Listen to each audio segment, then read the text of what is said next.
Last day of class today. And what do we want to do? Well, you're working on the take-home final exam. And part of the take-home does include some things we haven't quite talked about yet. We started getting there in class on Tuesday, but I didn't have time to get to criteria for variable selection in these multiple regression models. We're only going to take the time for one method. Not saying it's the best method, but that's all we really have time for.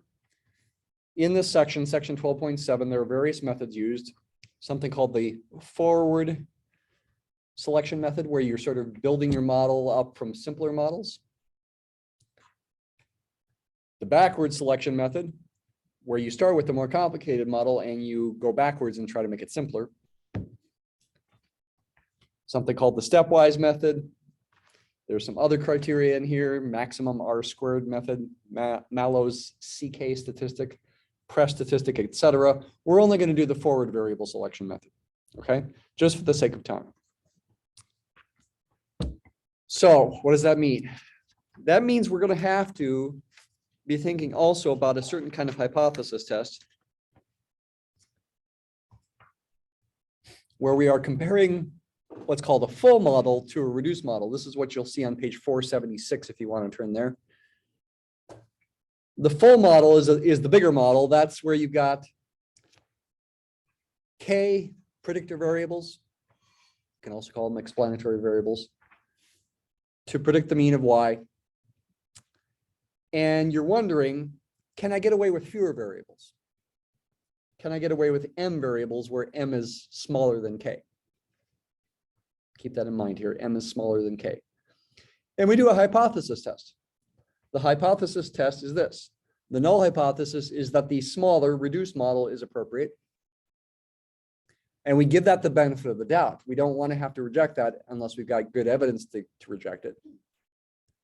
The alternative hypothesis is that the full model is needed. You're hoping, in the big scheme of things, to use fewer variables if necessary. You don't want to reject that null hypothesis unless you've got strong evidence against it, unless you've got a small p-value. But that brings up the question, what's the statistic to use? What's the test statistic? And here it is. It's an F statistic. And remember, F statistics have 2 degrees of freedom that are associated with them, a numerator degree of freedom and a denominator degree of freedom. Numerator degree of freedom is K minus M. Keep in mind what these quantities are. K is the number of explanatory variables in the full model, and M is the number of explanatory variables in the reduced model. M is less than K. So K minus M is a positive number. And the denominator has degrees of freedom, N minus K minus 1. N is the number of data points, right? Sample size. K is the number of variables in the full model.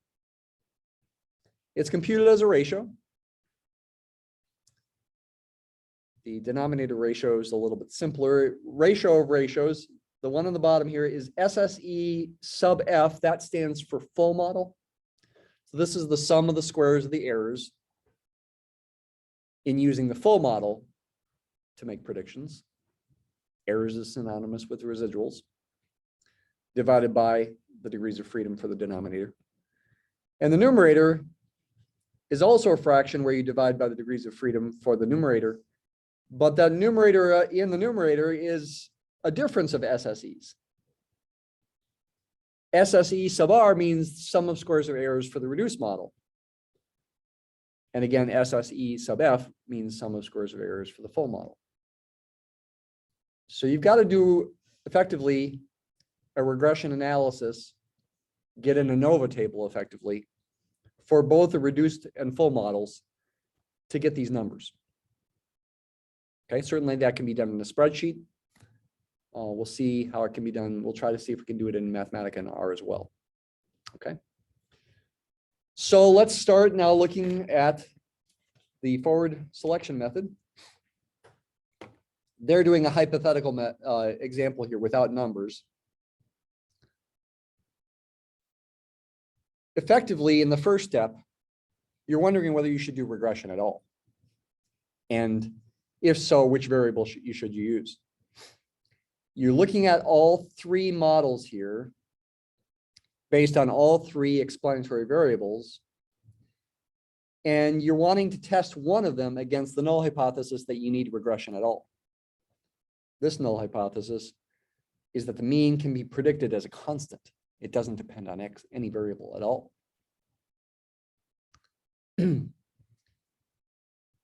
Compare that to one of these models based on which one has the highest value of R squared. Is that necessarily the best thing to do? No, not necessarily. It's just a method, right?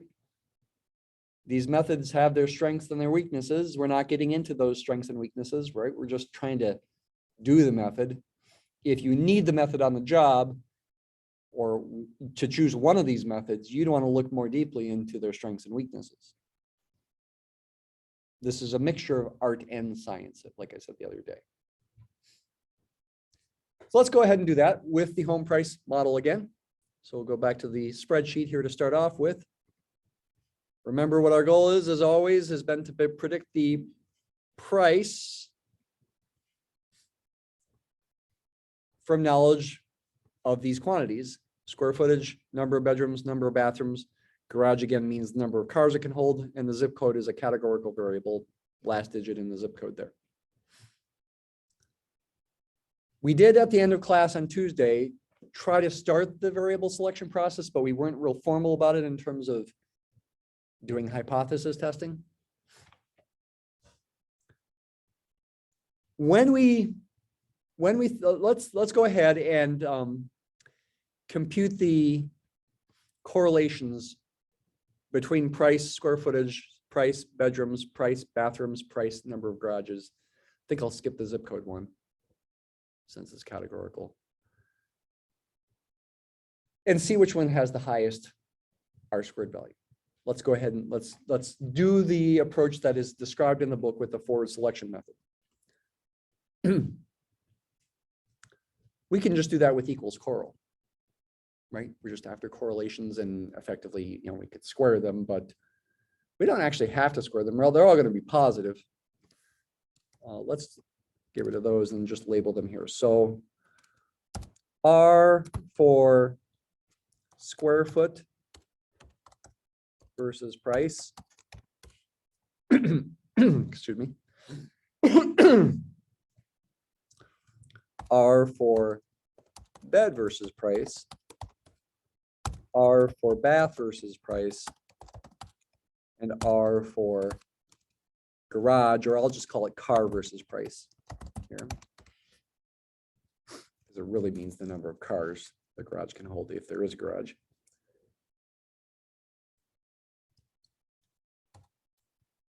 $504 data points, right? That was it, right? I'm forgetting.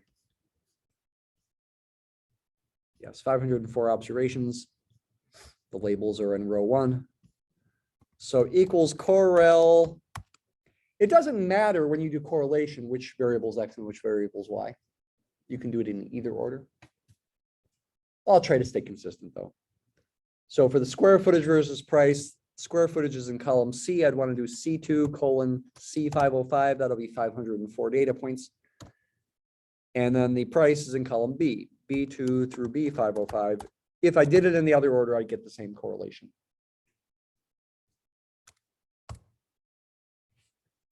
Now let's do bed versus price.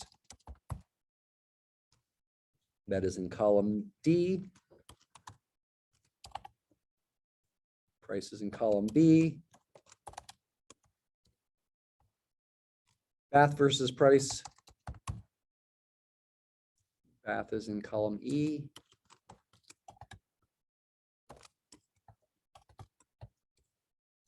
And car versus price. These are correlations. They're not coefficients of determination, but obviously if you square them, you'll get coefficients of determination that will have the same numerical orders. Since this is the biggest correlation, its square will be the biggest coefficient of determination. I'll go ahead and put them here as well. Just square these things.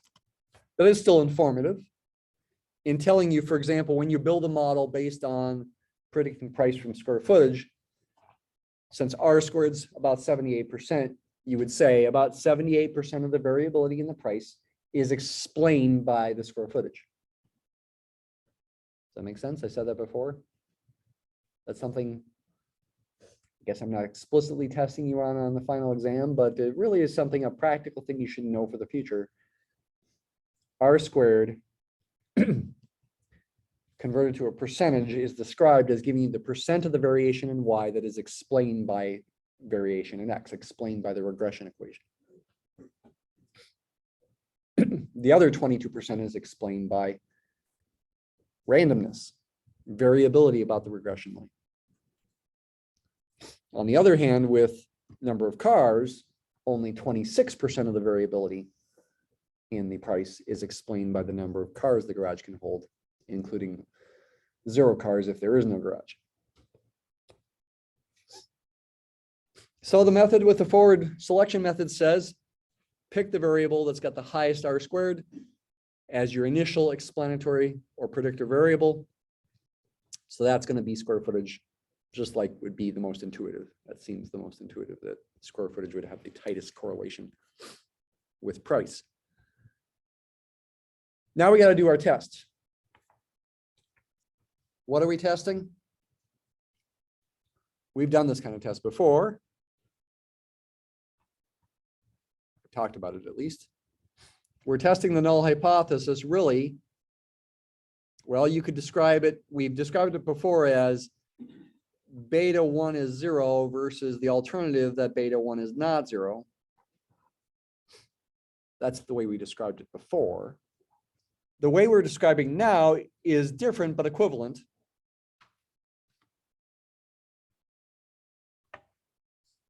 We're describing it in terms of reduced and full models.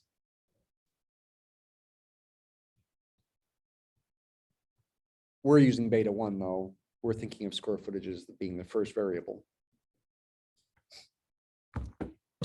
This is equivalent to doing a test that the mean of Y can be predicted just on beta 0. We can use a linear regression model that's a constant versus an alternative that the mean of Y needs is a function of X. Do you see how these are equivalent? Because if beta 1 is 0, that term goes away. And this equation reduces to that. So it's equivalent.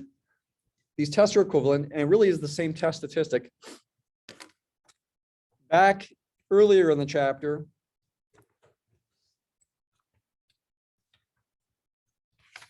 not too much earlier, I went too far back, page 474, the test statistic for doing this test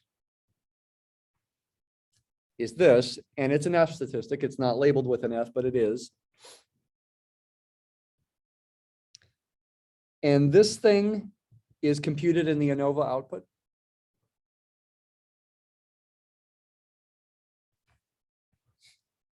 Let's go ahead and write it down. It's on page 474. The F statistic written there is SSR divided by K divided by SSE divided by n minus k minus 1. That is an F statistic that's got a numerator degree of freedom of k and a denominator degree of freedom of n minus k minus 1. This does happen to equal the square of the regression standard error, as is noted in the book. That it does happen to equal that. If you look back earlier in the in chapter 11, actually, you'll see that. You may have forgotten that, but that's true. But ultimately, this thing is computed in the Anova output. So that's where we now need the Anova output on the spreadsheet from Excel Minor Analysis Tool Pack. Do I have it here? Yeah, I do.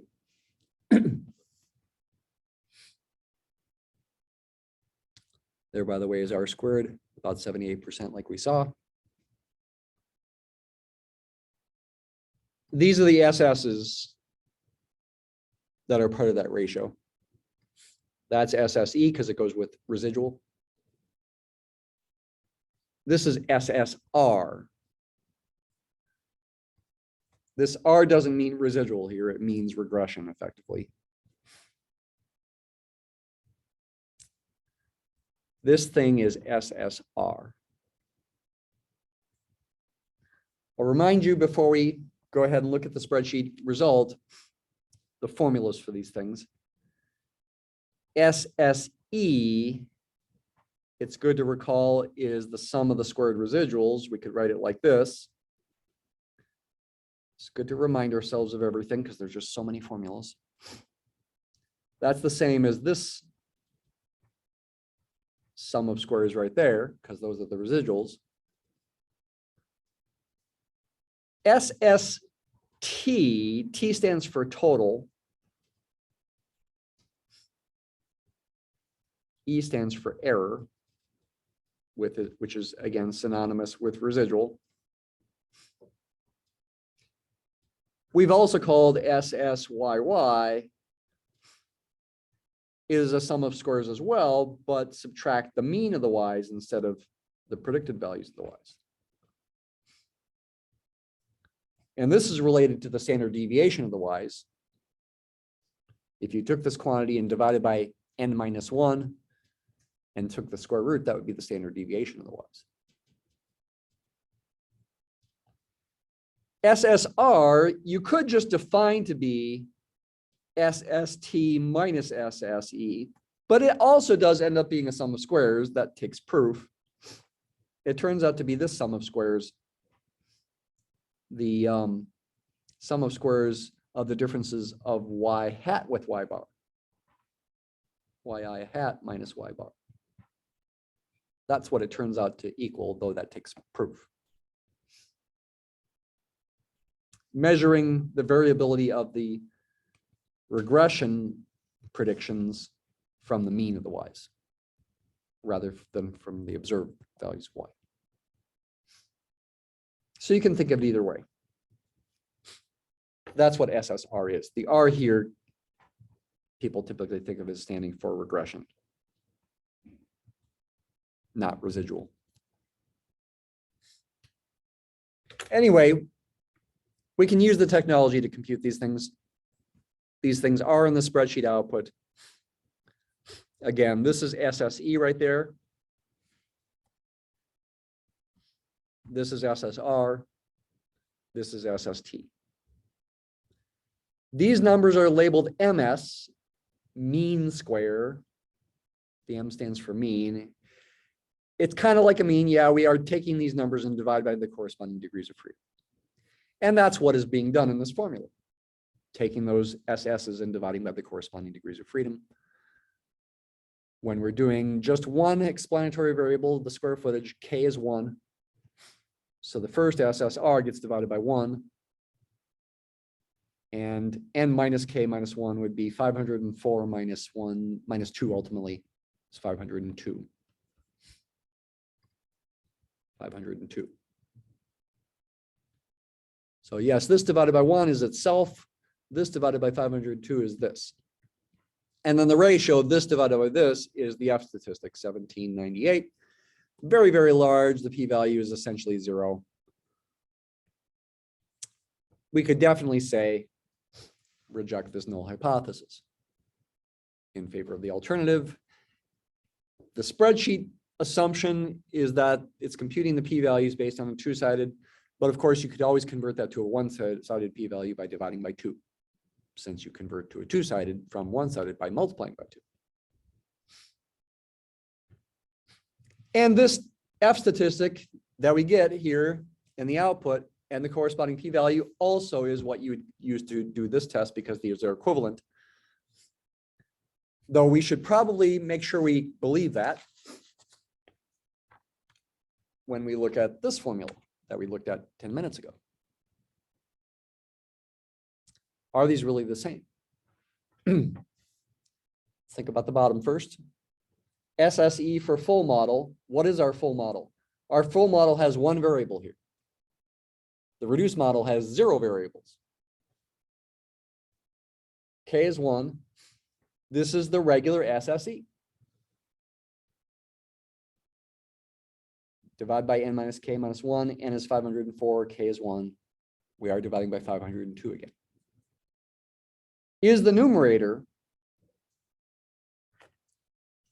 the same as that? K is 1. That's the number of variables in the full model here. M is the number of variables in the reduced model, which is 0.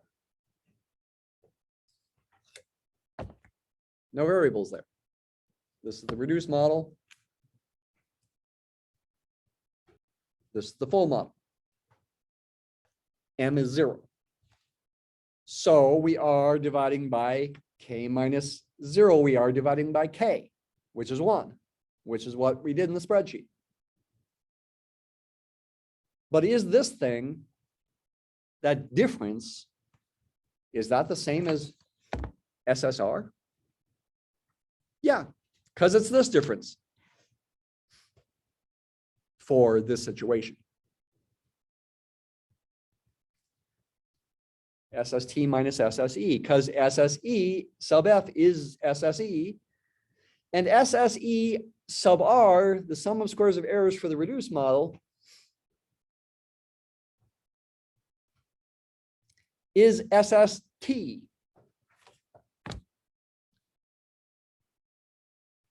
Because the reduced model, your estimate for beta 0 is y bar. SSR, or SST, excuse me, I'm confused here. Okay, SSR, I confused myself. I meant to look at this line there. SST is a sum of squares using y bar as your y hat effectively. Does that make sense? If you're assuming that the mean is a constant, the mean of y is a constant, it doesn't depend on x, a natural estimator then for beta 0 would be y bar. And yeah, this would give you a sum of squares of errors in using y bar to estimate the y's, the data. So SST does represent SSE for the reduced model when the reduced model has 0 variables. So this is the same.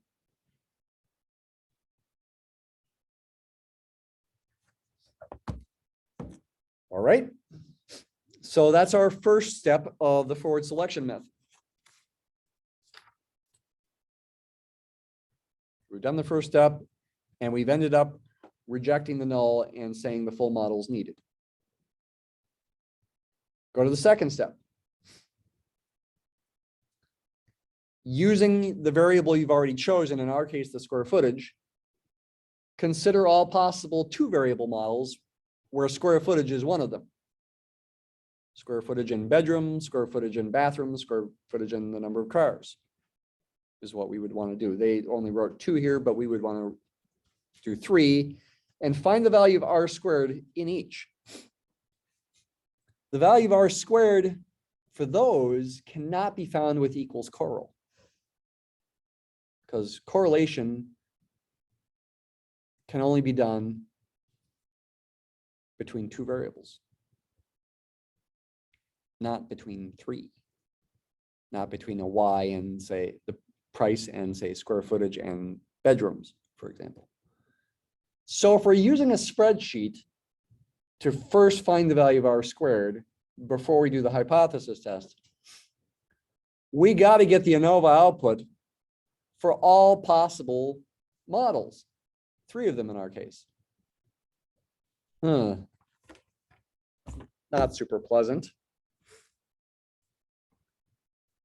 You might hope there's a quicker way to do it. And I did find a quicker way to do it in R that I'll show you. Let me cut out this output. Let's go ahead and get the spreadsheet answers, though it'll take a little time here. Oh, how should we label them? Let's do a square foot versus price. We'll do that first. Then we'll do bed versus price. Actually, I guess I didn't need to cut that out, did I? I already had square foot versus price. Made more work for myself. But we also need to do, oh no, what am I saying? We need to do square foot and bed versus price. Square foot and bath versus price. And square foot and car versus price. Garage. So yeah, we'll have to do this 3 times. And I did need to delete what I had there. Y range is the price, B1 through B505.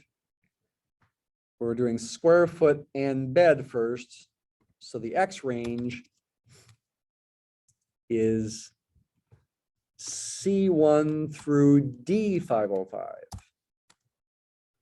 Oh boy. And what are we going to do when we have the columns separated? I think I better not, I'm not going to completely do this on a spreadsheet. Just do this first one.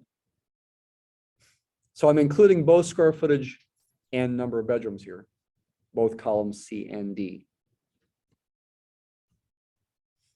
We get similar looking output, again, with 2 predictor variables and 2 coefficients. And yes, unfortunately, that second one's negative. It doesn't make intuitive sense, but it does work in the model. We get an R squared. Wait a minute. How can we get an R squared if we don't have a correlation? It's a different kind of R squared. It is the square of this thing labeled multiple R, which is not the correlation in the usual sense. We don't have a formula for it. I'm not showing you a formula for it in the book.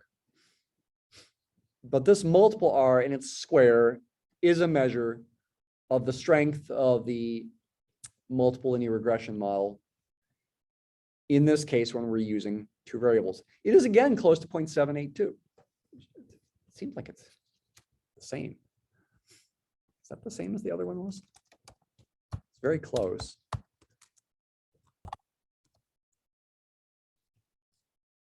Okay, those are not the exact same thing. And when I square this, I don't get the exact same answer. Those are slightly different. So it's not the exact same thing. Have me worried there.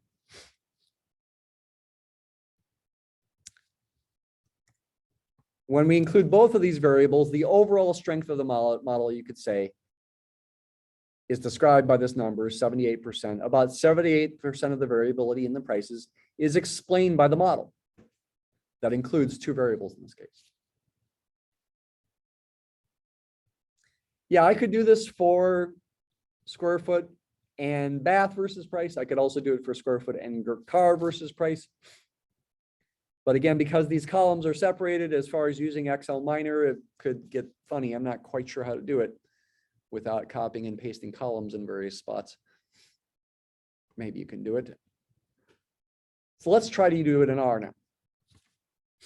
And I did figure out how to do some things in R more simply than I was trying to figure out on Thursday. So I've got R Studio up now, and I have sort of refreshed everything. I am going to reload the Excel file. Remind you how to do that. So I'll import the data set from Excel. It's the same data set I imported before, but I've cleared the memory, so I need to re-import it.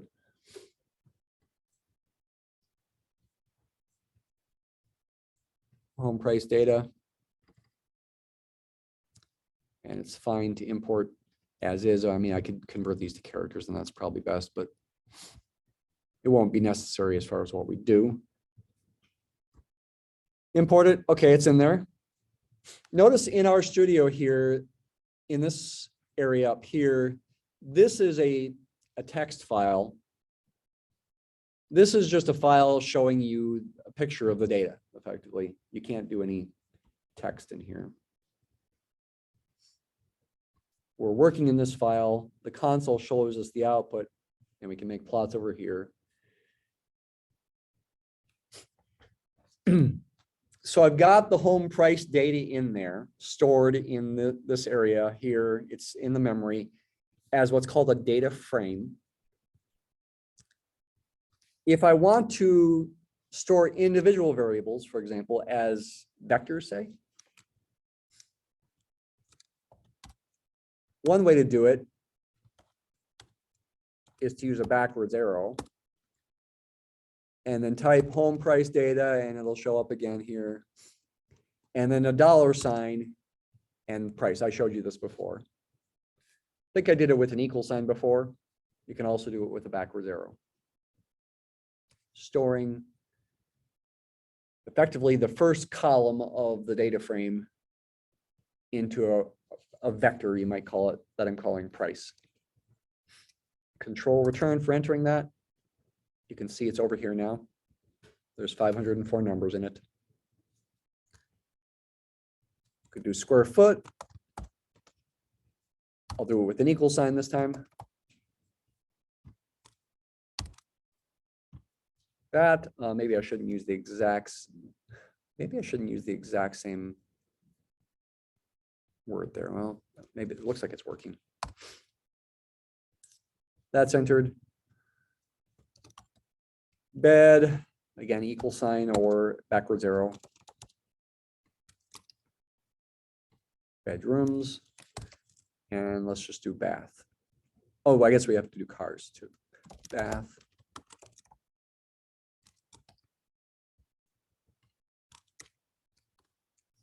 I'll do car instead of garage for the variable name.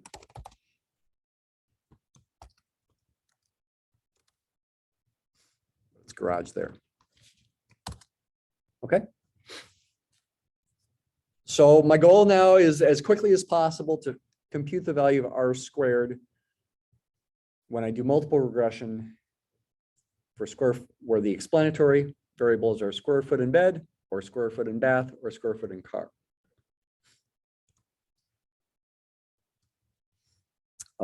Let's see. So I could do this. I could do, what name should I give it? 2var model 1, maybe. LM stands for linear model. We're trying to predict price based on, initially here, say square footage in bedrooms. The tilde can be used. And then what I've seen based on that 2-hour video that I shared with you with the file that I downloaded from that, you could do price plus, oh no, square foot plus bed, for example.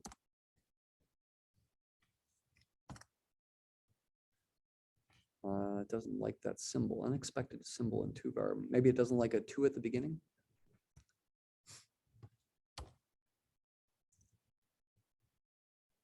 I'll use the word 2. How about that? 2var model. Okay, it likes that. How can I get the value of R squared here as quick as possible? Let's see if summary does it. So summary will give us a summary of the regression output from this.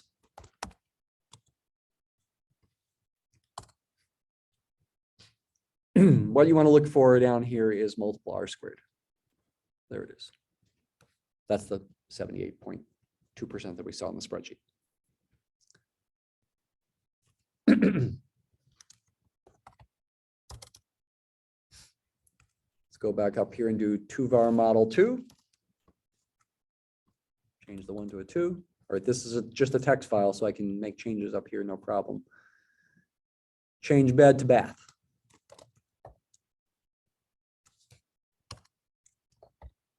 Summary 2var model 2. We see a multiple R squared value that's a little bit bigger, about 80%.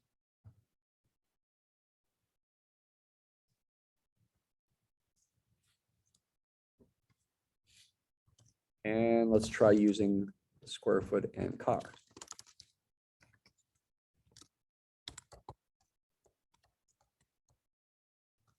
Oops, got to change the name. Re-enter this one.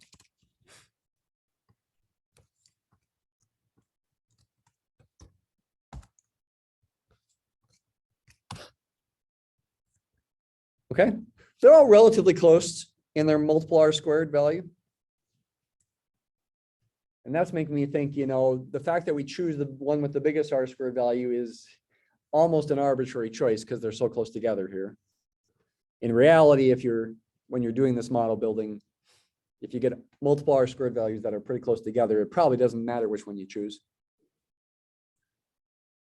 But let's go ahead and follow the method for the sake of following the method and choose the one that had the biggest R squared, multiple R squared, which was square foot and bath.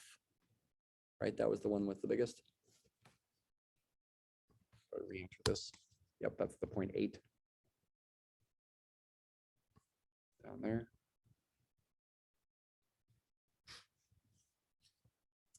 So that's what we use, and we already have the coefficients up here. This is like the bottom of the spreadsheet output here, except for it's missing confidence intervals. We got our point estimates, our standard errors, our t-statistic values, and our p-values. So we would estimate based on this Fuller model that beta 0 is this, beta 1 is this, and beta 2 is this. And this does have the benefit compared to the model where we did number of bedrooms, that these two coefficients are both positive. That's nice. Seemingly allowing us to interpret this as a rate of change that would make sense. For each additional bathroom that you add, you can expect your price to go up by about $25,000. And we got a negative coefficient with the number of bedrooms. So it's like, you know, can you really interpret it as a rate of change that way? It's not so clear.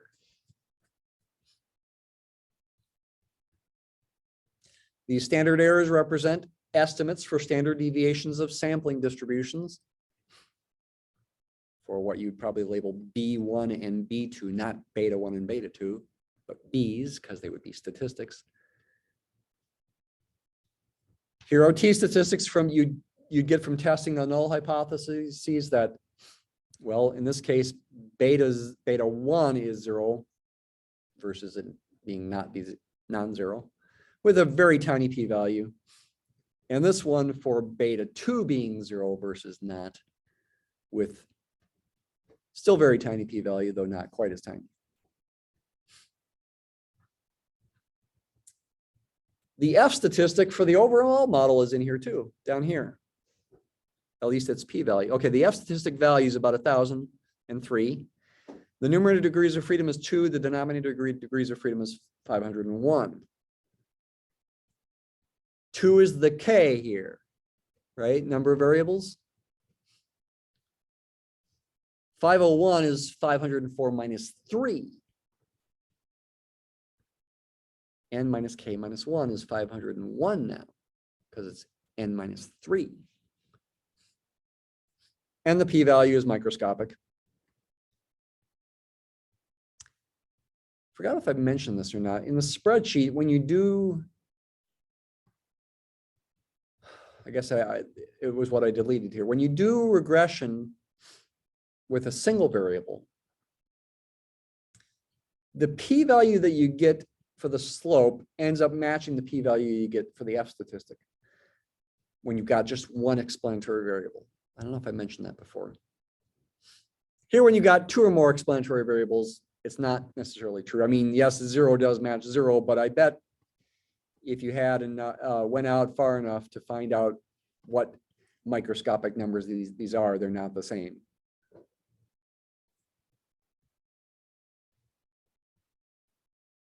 So you really are testing something different here compared to down here when you're doing multiple regression. Here you're doing p-values for tests on individual coefficients, beta 1 and beta 2. Here you're testing the null hypothesis that beta 1 and beta 2 are both 0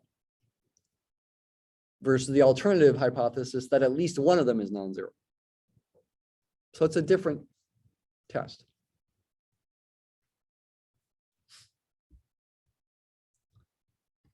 So we used square foot and bath. Have we yet done the test about whether the full model versus the reduced model is appropriate? We haven't done that yet. Yes, we picked the one with the highest multiple R squared value here, square footage and number of bathrooms, but we haven't tested yet whether the full model is appropriate. That's what we should do now.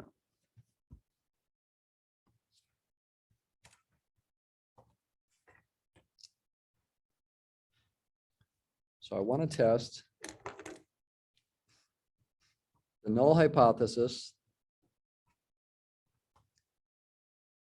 that the reduced model is appropriate.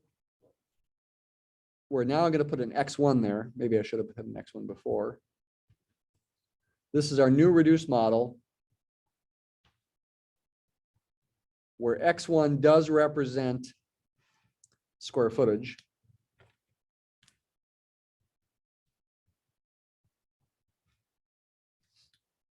Versus the full model that includes number of bathrooms.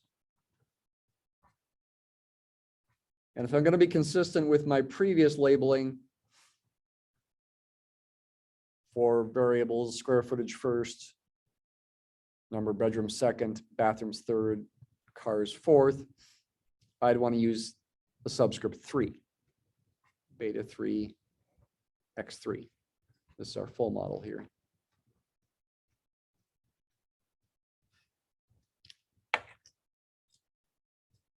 Square foot and bath, not bed. The statistic that we need, I showed you already, is an F statistic. Numerator has k minus m degrees of freedom. Denominator has n minus k minus 1 degrees of freedom. SSER for reduced model minus SSEF for full model divided by k minus m, excuse me, all divided by SSE for the full model divided by n minus k minus 1.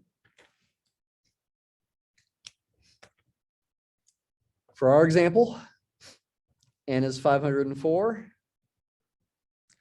K is the number of variables in the full model. K is 2 here. M is the number of variables in the reduced model. M is 1. So we're still going to get a k minus m equal to 1 here, just like before. You'd only get a k minus m bigger than 1 if you're comparing a reduced versus full model where you add more than one variable to the full model. We're only adding one variable at a time, so k minus m always ends up being 1 for us. But what is SSEF and SSER? Residual standard error, there we go. That's SSEF. Residual means error. Oh, no, wait a minute. No, that's a standard error. So that's wrong. That's a standard error. I haven't looked this up. Maybe that is meant to be SSE instead of some sort of regression standard error. Did we have it in the spreadsheet output? We did bedrooms instead of bathrooms, so we don't have it. Okay, let's see. Let's copy and paste a couple columns just to make sure we get the right thing here. I guess I already have square foot and price here. So now let me just add column E for bathrooms.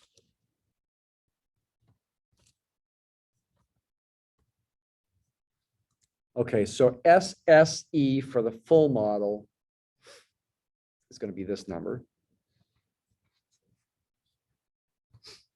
What is that? 764 billion. So what would that be? 7.6 times 10 to the 11th power? Is that right? Not that, for sure. 3960, is that up here? That's up here, yes. That is the regression standard error. It's called the residual standard error in R, but I have always called that the regression standard error. So we need something else to get SSE. I tried it a certain way, but let me see if there's another way I can do it. I think maybe Anova will do it here. Oops, I can do it down there, but I'm going to do it in the text file. Anova, it was 2-variable model too, right?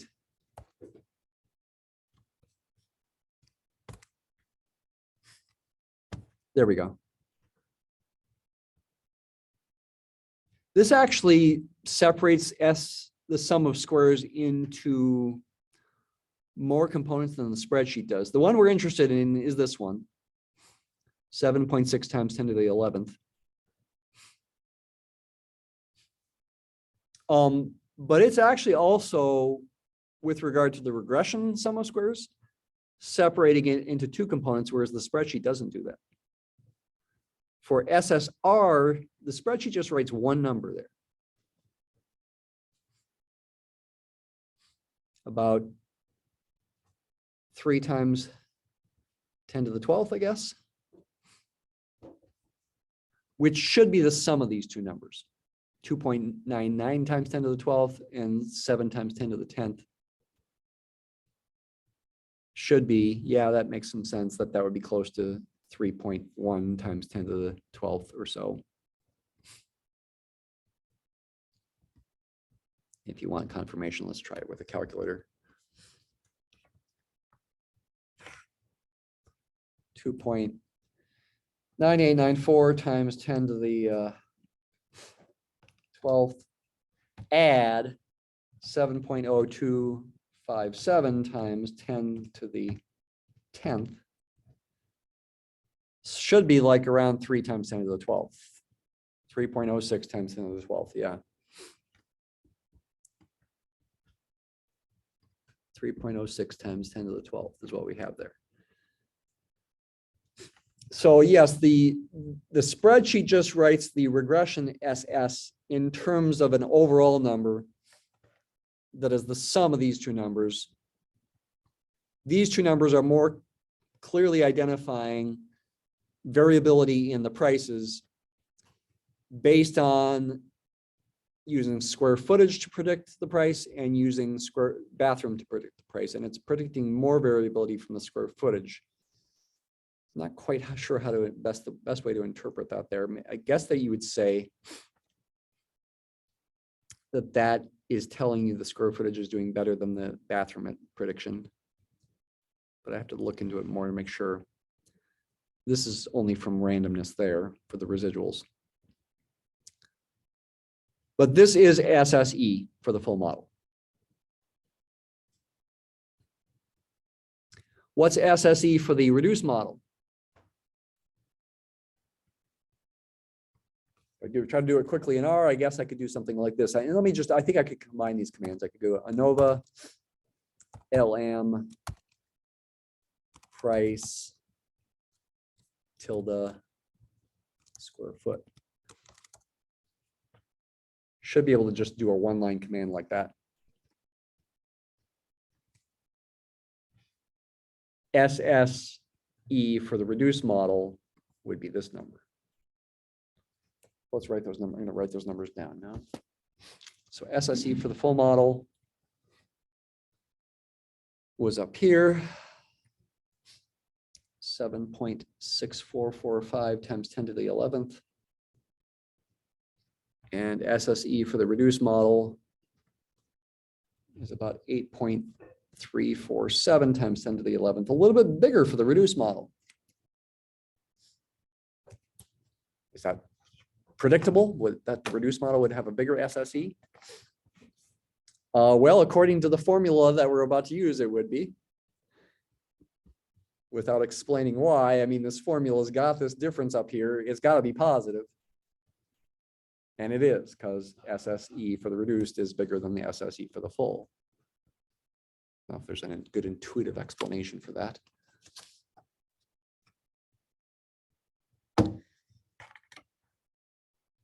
there's less variability from random error if you use a full model compared to a reduced model. I guess it makes some sense. You would expect that adding more variables is going to give you less randomness. It's, you know, overall, it's maybe doing a better job. Use these numbers now.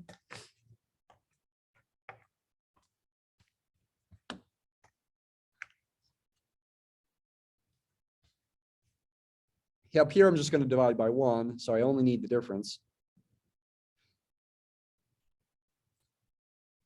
8.347 times 10 to the 11th minus 7.6445 times 10 to the 11th. It's about 7 times 10 to the 10th. Divide that by 1, doesn't change it. Divide by SSE for the full model divided by n minus k minus 1 is going to be 504 minus 3 is going to be 501. So 7.6445 times 10 to the 11th divided by 501. Looks like our F statistic's about 46.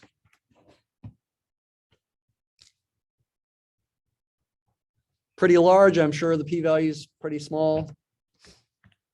You want to use your calculator quick for the p-value. Distribution menu.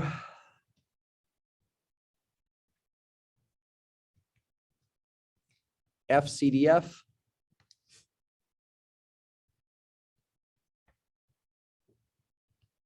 If we go 46 here and do numerator degrees of freedom of 1, denominator degrees of freedom of 501, we're going to get a CDF value, which will be big, effectively 1 minus that. Calculator is keeping some accuracy, internal accuracy, to say this is about 3.3 times 10 to the negative 11th for the p-value.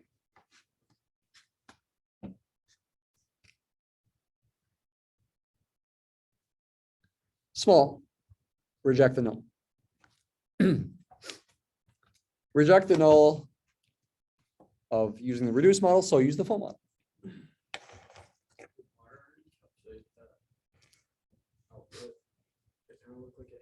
The F statistic. Let's see.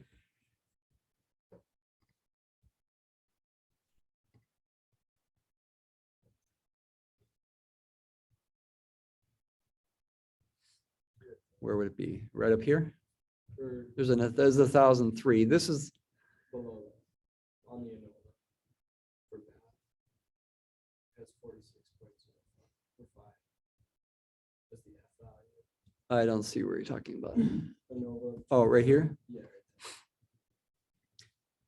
Yeah, that does look like it matches.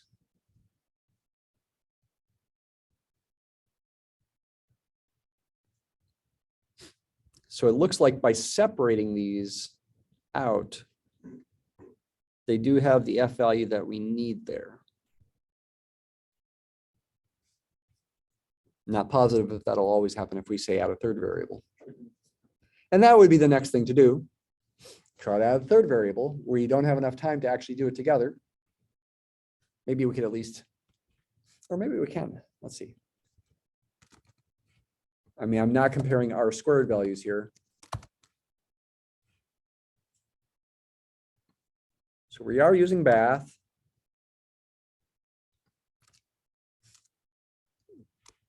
Let's add, okay, we didn't add bed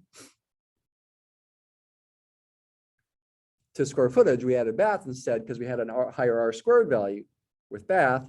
But once we've added Bath, we could go back and try to add bed. So to keep the order consistent, I'd probably want to do it this way.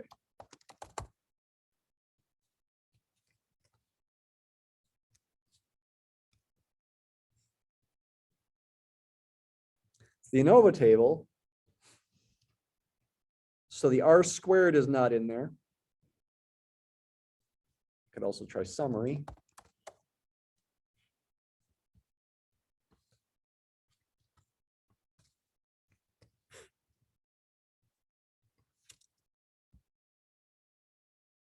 So now I've done the 3 explanatory variables, square foot, bed and bath, and gotten an R squared close to 0.8. If instead I do square foot, bath, and car,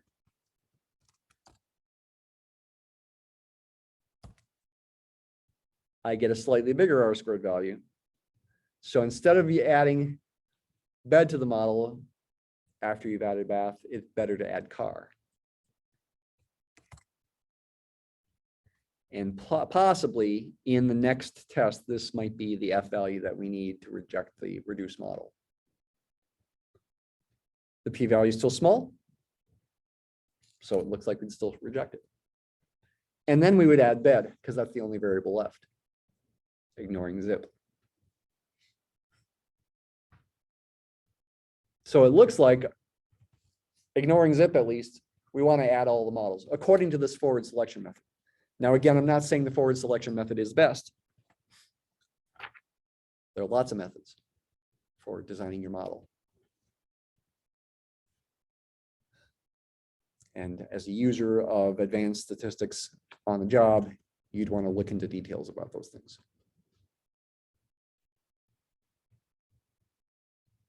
Okay. You can get Mathematica to do these things too, by the way, if you're interested. When you do your regression analysis using, I guess I don't have it in this file here.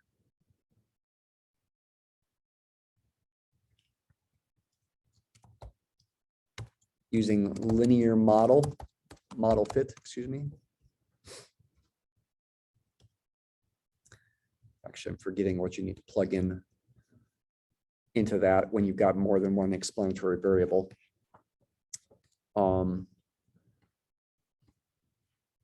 But there are ways to get various things you might need based on using linear model fit. If you look in the documentation center